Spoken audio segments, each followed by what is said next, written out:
Hope everybody is healthy and fine. So class 12th economics के लिए आज एक जबरदस्त टॉपिक लेकर के आए। ऐसा टॉपिक जो बहुत ज्यादा बच्चों को प्रॉब्लम क्रिएट करता है, बहुत ज्यादा टफ लगता है, कुछ स्टूडेंट्स को कॉम्प्लेक्स लगता है, राइट। आज की क्लास में हम इतने कंसेप्चुअल वे में इसको पढ़ेंगे बेटा कि आपको आज के बाद में इस चैप्टर से रिलेटेड, इस टॉपिक से रिलेटेड कोई भी प्रॉब्लम नहीं रहेगी। ये टॉपिक से आपके एग्जाम में बहुत हाई वेटेज के क्वेश्चंस भी आते हैं। सो बी क्लियर एंड बहुत ही ज्यादा पॉजिटिवली अपन इसको देखेंगे। ओके, तो टॉपिक का नाम रहेगा बेटा methods of calculation of national income, right. पढ़ा हम सबने हुआ है, कई बार पढ़ा हुआ है, लेकिन फिर भी क्लास में हमें प्रॉब्लम आती है, इसके क्वेश्चंस करने में प्रॉब्लम आती है, राइट। पर आज की क्लास में हम इसको ऐसे कंसेप्चुअल वे में पढ़ेंगे और बहुत ही शॉर्ट में पढ़ेंगे, ताकि बस एक बार इस वीडियो को देख लिया और यस, नेशनल इनकम के सारे डाउट्स आपके क्लियर हो जाएंगे। Okay, so let us start.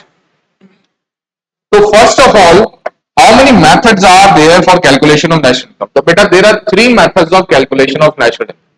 पहला मेथड है जो कि है वैल्यू एडेड मेथड। इसी का दूसरा नाम प्रोडक्ट मेथड भी अपन ने सीखा था, right. Second is income method and third one is the expenditure method. So 3 methods से you can easily calculate national income, right? Now how these methods operate, one by one एक एक करके इसको अपन समझते जाएंगे। Okay? So first of all, first thing first, that's the first method which is value added method. देखिए, हर एक method से national income निकालने के लिए, which is our final estimation, कहते हैं कि भाई हर एक मेथड से नेशनल इनकम निकालने के लिए कोई एक फर्स्ट स्टेप आपको कैलकुलेट करना पड़ेगा, राइट। जैसे वैल्यू एडेड मेथड से अगर आप कैलकुलेशन करो तो first you have to calculate GDPMP, और जीडीपीएमपी कैलकुलेट करने के लिए सबसे पहले आपको कैलकुलेट करना पड़ेगा जीवीएएमपी। जीवीएएमपी स्टैंड्स फॉर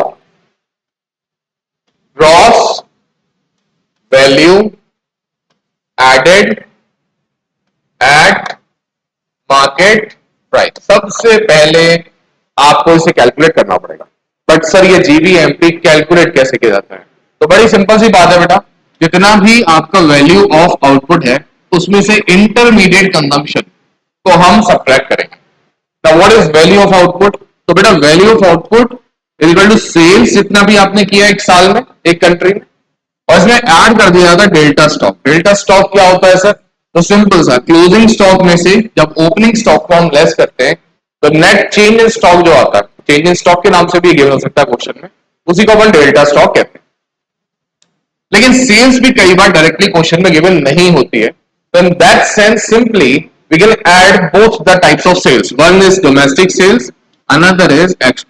तो जितना आपने within a country sale किया दैट इज डोमेस्टिक सेल्स, और जितना आपने एक्सपोर्ट किया, बाहर कंट्री के बेचा, उसे हम एक्सपोर्ट्स कहते हैं। तो दोनों को जब ऐड कर देंगे तो आपका सेल्स निकल। ओके, नाउ ये चीज क्लियर हो गई। Then will move towards this intermediate consumption. What actually intermediate consumption is? देखिए, इंटरमीडिएट कंजम्पशन क्वेश्चन में या तो आईटी के नाम से गिवन होगा, एल्स ये क्वेश्चन में आपको परचेजेस के नाम से भी दे सकते। अब परचेजेस दो तरीके की हो सकती है, एक तो with in the domestic territories आपने जो परचेजेस करी, राइट, एक तो वो हो गई।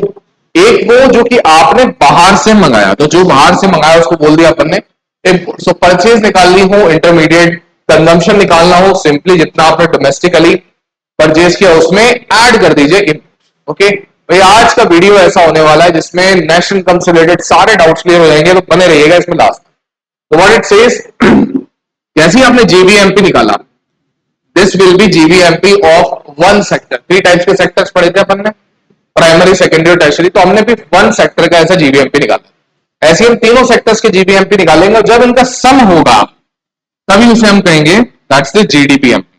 नाउ जीडीपीएमपी से एनएनपीएफसी पे अगर हमें कैलकुलेट करना है, कन्वर्ट करना है, तो एक बहुत सिंपल सा फॉर्मूला बेटा, अगर ग्रॉस से we have to convert into net, तो simply will subtract depreciation.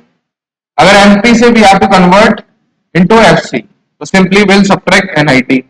And yes, domestic से नेशनल में कन्वर्जन के लिए NFI which is net factor income from abroad, उसे हम लेस कर देते हैं। Now what is NFIA? That we have already studied. देखिए, NFIA net factor income from abroad निकालने का बड़ा सिंपल सा कैलकुलेट करने का तरीका है बेटा, जितना भी फीफा है उसमें से फीटा को माइनस कर दीजिए। What is FIFA? FIFA is factor income earn from abroad minus factor income paid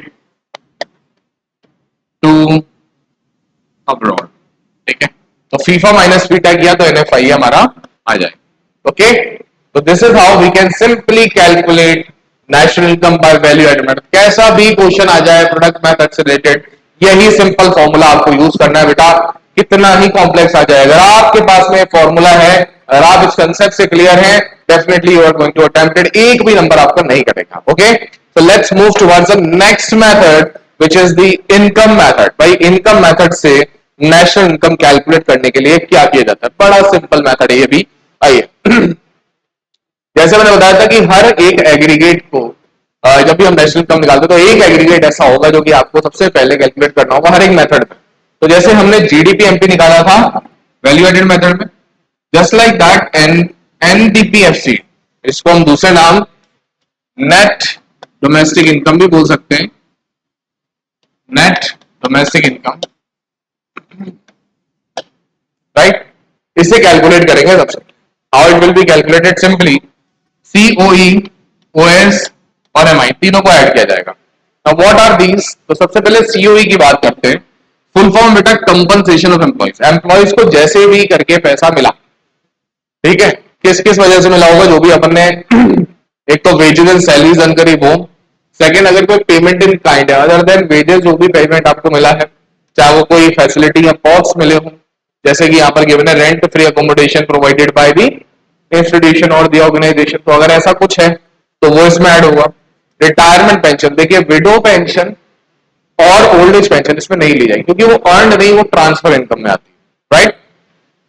employers contribution to social security scheme, right, PF की हमने बात की थी, दोनों चाहे वो एम्प्लॉय हो चाहे एम्प्लॉयर, दोनों का कॉन्ट्रीब्यूशन उसमें जाता है, right.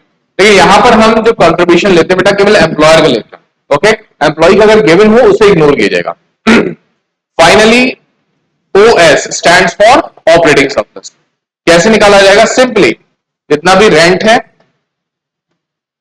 Royalty, interest and profit, तो इसको याद करने का सिंपल तरीका है which is R R I P, R R I P, R R I P, rent, royalty, interest, profit, right, simple. Now profits अगर क्वेश्चन में डायरेक्टली गिवन नहीं हो तो आपको उसको कुछ पार्ट्स गिवन हो सकते हैं, राइट। जैसे यहां पर है तो एक तो हुआ कॉर्पोरेट प्रॉफिट टैक्स, जितना भी प्रॉफिट आपने अर्न किया उस पर जो टैक्सेस लगते हैं वो इसमें आएगा।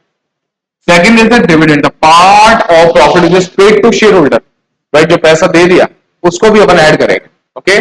देन अनडिस्ट्रीब्यूटेड प्रॉफिट, लेकिन क्वेश्चन में अगर प्रॉफिट और ये सारे भी दे रखे हो तो बेटा हमेशा हेड को लेंगे, सब हेड को नहीं लेंगे, ओके। तो हेड अगर गिवन है तो सब हेड को इग्नोर कर देंगे।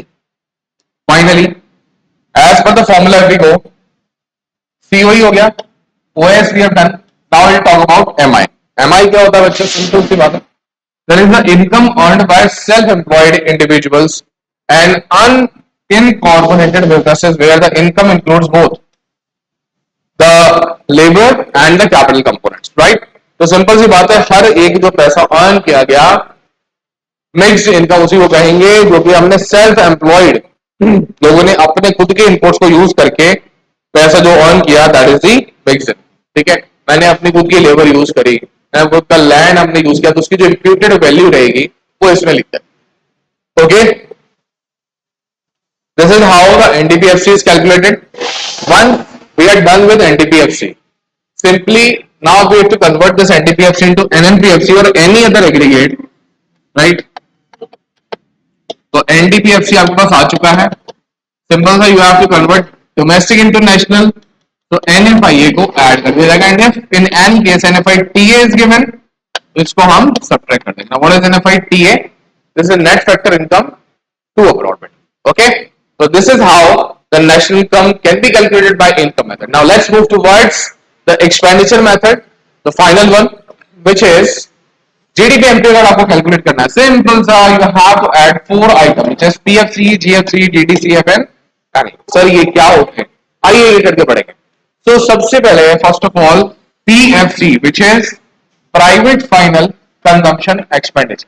क्या होता है ये बेटा? ये सारा वो खर्चा है जो हाउस होल्ड, इंडिविजुअल्स या गवर्नमेंट लोगों की भलाई के लिए खर्च करती है, राइट? जैसे कि हम मिड डे मील्स वगैरह लेते हैं तो वो सब भी इसी में आए, right? Sorry, non profit institution, not government, non profit institution जो भी खर्चा करते हैं वो इसमें लिया जाता है। Okay, then we have government final consumption expenditure. यहां पर वो सारे खर्चे लिए जाएंगे जो गवर्नमेंट अपने डेवलपमेंट प्रोग्राम्स पर खर्च करती है। जैसे मैंने आपको मिड डे मील का एग्जांपल दिया, तो वो सारे जितने भी खर्चे हैं वो सब अपन लिखेंगे गवर्नमेंट फाइनल कंजम्पशन एक्सपेंडिचर। देखिए यहाँ पे लिखा भी है इसकी definition, total spending by the government of goods and services that directly satisfy individual or collective need. This includes the things like running school, hospital and the military, but exclude capital investment. इसमें किसी भी तरीके से capital investments को नहीं लिया जाएगा। Okay sir, उसको कहां लिया जाएगा? तो उसको लिया जाएगा बेटा ग्रॉस डोमेस्टिक कैपिटल फॉर्मेशन। जितने भी रोड, ब्रिजेस, डैम गवर्नमेंट बनवाती है, हाउस होल्ड जितना भी फिक्स इन्वेस्टमेंट में खर्चा करते हैं, बिजनेस में जितना भी कैपिटल स्टॉक में इन्वेस्टमेंट किया जाता है, वो सारी चीजें इसमें ली जाती है। That is the GDCF. Okay, तो represents the total value of investment in capital assets within the country's borders regardless of owner. It is calculated by adding GFCE, right? GFCF या फिर ग्रॉस फिक्स कैपिटल फॉर्मेशन कह लो। बात देखिए, तो spending on new fixed assets like including building and machinery and the change in investment. इसको calculate करना बड़ा simple है। जितना भी ग्रॉस फिक्स्ड कैपिटल फॉर्मेशन है उसमें अपन सिंपली डेल्टा स्टॉक या चेंज इन स्टॉक को कैलकुलेट करके ऐड कर, राइट? एंड लास्ट में हमारे पास आएगा बेटा net exports. Net exports calculate करना वेरी सिंपल, जितना भी आपका एक्सपोर्ट्स है उसमें से अपन इंपोर्ट्स को minus. Okay, this is how we can calculate simple GDP MP. अब जीडीपी एमपी से हमें अगर एनपीएफसी में जाना है, that we have also calculate in the first part जब हमने वैल्यू एडेड मेथड सीखा था। भाई ग्रॉस से नेट में गए तो एनआईटी लेस, डोमेस्टिक से नेशनल में गए depreciation less, and NFIA add किया गया when if we have to convert domestic to national, right? तो ग्रॉस से नेट डेप्रिसिएशन लेस, एमपी से FC NIT less, and domestic से नेशनल में गए तो NFIA add. This is how we can calculate national income by the expenditure method. Hope ये आपको अच्छे से क्लियर हुए होंगे बेटा, राइट? ये कंसेप्ट है। अच्छा, यहां पर जो सबसे इंपॉर्टेंट कंसेप्ट आने वाला है which is the gross domestic capital formation का कंसेप्ट, राइट? इसके क्या फर्दर पार्ट्स होते हैं, कौन कौन से पार्ट्स होते हैं, लेट्स सी। और इसको क्या बोल सकते हैं अपन और नाम से? इसको अपन ग्रॉस इन्वेस्टमेंट एक्सपेंडिचर के नाम से भी जानते हैं। दो पार्ट्स हैं इसके, one is gross domestic fixed capital formation, right? या फिर ग्रॉस फिक्स्ड इन्वेस्टमेंट एक्सपेंडिचर, और ऐड कर दिया जाएगा बेटा डेल्टा स्टॉक, जिसको आप इन्वेंट्री इन्वेस्टमेंट भी कह सकते हैं।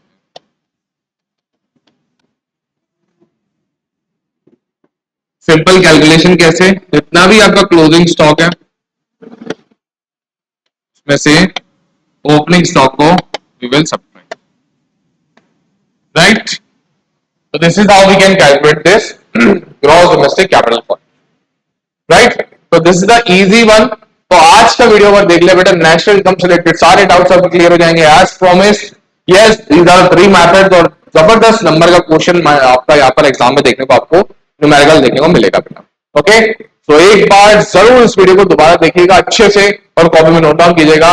Definitely in the next videos हम लेकर के आएंगे आपके साथ में जितने भी न्यूमेरिकल्स इसके हैं किस किस तरीके से आ सकते हैं, उनको कैसे अटेम्प्ट करना है वो भी हम Okay, thank you so much. Keep learning, keep growing, and all the very best. Bye bye.